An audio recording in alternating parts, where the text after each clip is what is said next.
Dans le vieux Paris 1900, Georges Méliès marche d'un pas pressé. Depuis des semaines, une idée le hante. Et si les images pouvaient bouger?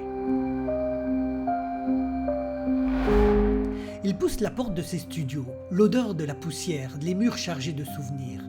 Des dizaines de clichés, de cartes postales étalées sous la lumière. Il observe, il cherche, il comprend.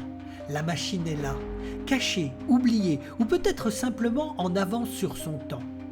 Méliès l'active, les engrenages tournent, les mécanismes s'enclenchent. Une lueur, un souffle, un tremblement. Et soudain, une première photo s'anime.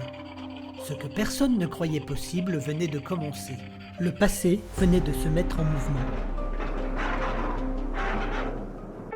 Arlon, c'est l'une des plus anciennes cités de Belgique. Sur cette terre, les siècles ont posé leurs pas. Romains, mérovingiens, marchands, soldats, et puis le silence. Le train est arrivé ici en 1858. La gare massive était un trait d'union entre le nord et le sud, entre le Luxembourg tout proche et le reste du pays. C'est là qu'on entrait à Arlon, ou qu'on en partait, à regret. Début 1900, Arlon vivait lentement.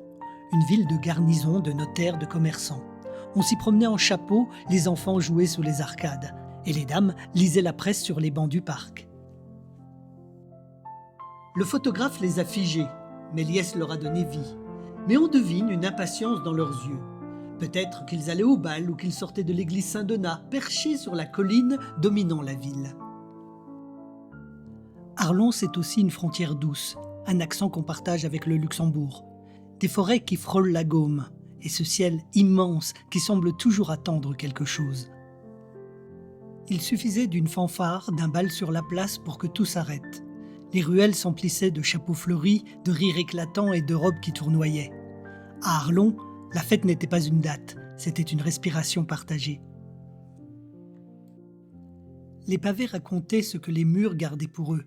Chaque coin de rue avait son odeur, son accent, sa lumière.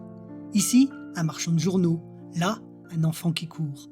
Et partout, cette lente chorégraphie du quotidien. Les pierres d'Arlon ne sont pas muettes, elles portent les noms oubliés, les promesses murmurées, et les visages qui passèrent sans jamais vraiment partir. Regardez bien, elles vous parlent encore. Aujourd'hui, les cartes, les photos se réveillent, les images frémissent. Et dans ces visages du passé, peut-être qu'on retrouve un peu de nous.